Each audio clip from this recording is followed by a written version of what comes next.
Fala galera do Convênio 2020, estamos de volta aqui, vamos estar falando de moluscos e anelídeos, tá? Filo Molusca e Anelídea, que é nosso próximo assunto no livro 3, tá? Livro 3, frente A, certo? E aqui, primeiro, moluscos. É o segundo maior grupo de animais em número de espécies, sendo superado apenas pelos artrópodes. Os animais desse filo têm o corpo macio e mole e, na maior parte das vezes, protegido por uma concha calcária. Tá?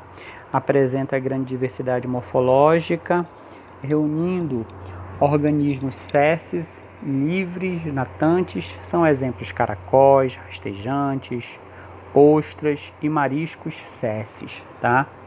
As lulas e os polvos livres natantes, assim como algumas formas poucos conhecidas como quintos, as conchas dente de elefante e espécies de vermes, tá? Os moluscos são encontrados em diferentes ambientes como fossas abissais, montanhas, geleiras da Antártida e desertos. Muitos deles saíram do mar e invadiram a água doce. Eles também, se depositar, podem ser predadores, herbívoros, ectos e endoparasitas, filtradores e comensais, tá? Ou seja, ecto e endoparasita, aqueles que fica fora do corpo e outro que fica dentro do corpo, tá? Todos são triblárticos, celomados e prostostômicos, como corpo mole não segmentado e simetria bilateral. Embora o filo apresente grande número de formas, os moluscos costumam apresentar cabeça, pé e massa visceral, variando apenas o grau de desenvolvimento dessas peças, o que caracteriza seu modo de vida.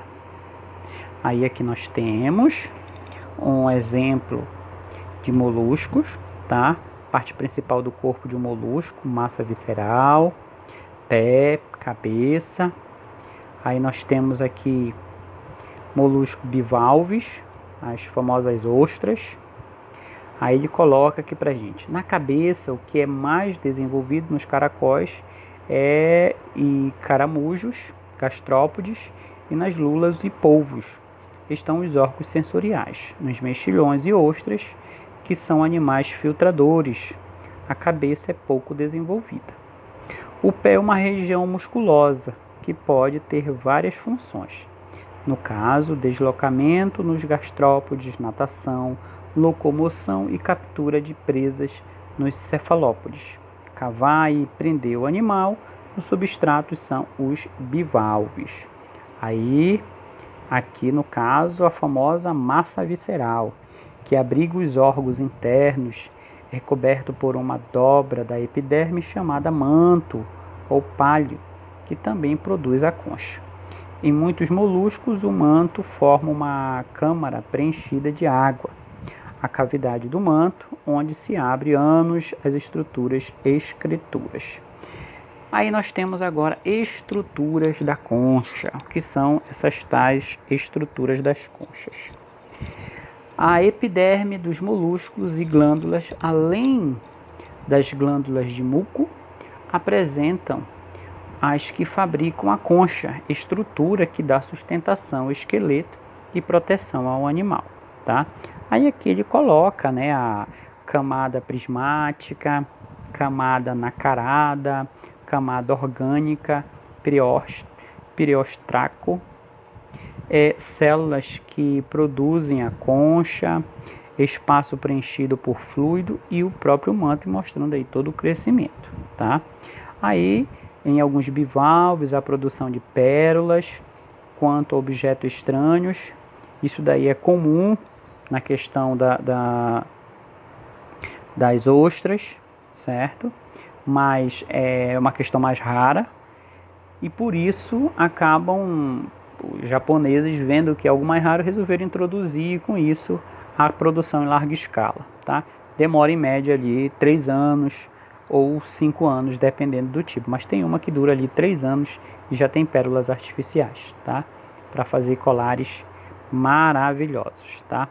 Geralmente as conchas são de carbono, de cálcio e apresentam 3 camadas, tá? Temos aqui camada nacarada, lisa e brilhante, fica em contato com a epiderme do molusco.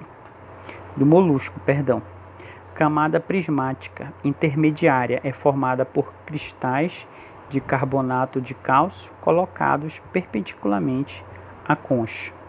Camada orgânica, também chamada de perióstraco,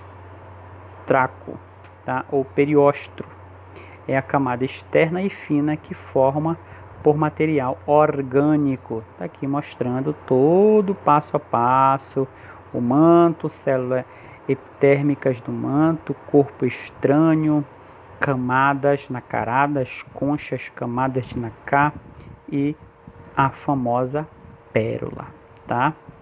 Classificação. O filo do molusco apresenta 7 classificações características por apresentar formato de concha desenvolvida da cabeça, do pé e da massa visceral. Aí nós temos aqui a classe Apodora, a classe Monoplactora, a classe Poptora. Aí nós temos aqui a primeira, esse molusco não apresenta concha. A segunda, os moluscos dessa classe têm uma concha em forma de placa que recobre todo o seu corpo, tá? São animais marinhos, vivem em profundidade até 6.500 metros, considerando extinta desde 1952. Aqui, o próximo é formado por molúsculos pequenos. Aí nós temos, olha, um molusco bem pequeno. A concha é composta por 8 placas encaixadas sobre o corpo. Aqui a classe Saptora inclui apenas animais marinhos, cuja concha oca e aberta nas 2 extremidades. A classe Bivalve, concha desses moluscos tem 2 válvulas articuladas, o famoso mexilhão. A classe Gastrópode, nós temos caramujos, lesmas, caracóis, são mais conhecidos, tá? Até alguns servem para a nossa gastronomia. A classe Cefalópode ou Cefalópoda são todos moluscos marinhos, tem como concha interna lula, outros têm concha espiralada, Nautilus, e outras não têm conchas, o famoso polvo, tá? Aqui nós temos a lula como é o representante dessa classe, tá bom? Características gerais, sistema digestório, tá? Completo, tá? Cujo tubo digestório que começa na boca e termina no ânus. Aí ele tem todas essas especializações: cavidade bucal, estômago, esôfago e intestino. Aí ele, quase todas as classes, impulsionam os alimentos pelos batimentos de cílios. Aí temos também as glândulas anexas do sistema digestório, são as salivares na boca, para secretar muco sobre o alimento ingerido. Aí nós temos outra parte principal: os moluscos apresentam na boca uma língua rádula de alimentos. A rádula que raspa ali os alimentos para poder triturar e retirar os alimentos ali da superfície ou de qualquer outro ser vivo que eles estão se alimentando, tá? A rádula apresenta forma de fita com filetes de dentes quintinosos, afilados, e executa movimentos que variam para raspar os alimentos, tá? Os gastrópodes, a digestão é inicialmente extracelular, com as enzimas produzidas e secretadas pelas glândulas salivares. Bivalves alimentam-se de matéria orgânica e organismos microscópicos, certo? As partículas digeridas vão para dentro das glândulas digestivas e no final da digestão é intracelular. Sistema circulatório, como é que funciona? Quase todos os moluscos apresentam sistema, tá? Circulação aberta, pois o sangue não fica restrito ao interior dos vasos sanguíneos, tá? Então aí, nesse caso, as cavidades e tecidos são cercadas por vasos, por sangue, perdão, que conseguem retirar nutrientes e oxigênio e eliminam resíduo e gás carbônico. Aqui mostrando os cefalópodes, sistema circulatório é fechado, o sangue circula sempre dentro de vasos sanguíneos, mostrando, olha, tipo de circulação nos cefalópodes. O coração dos moluscos está em uma das cavidades preenchida por líquido e a cavidade pericárdia. O movimento do coração bombeia e hemolinfa para as artérias que passam pelos órgãos respiratórios.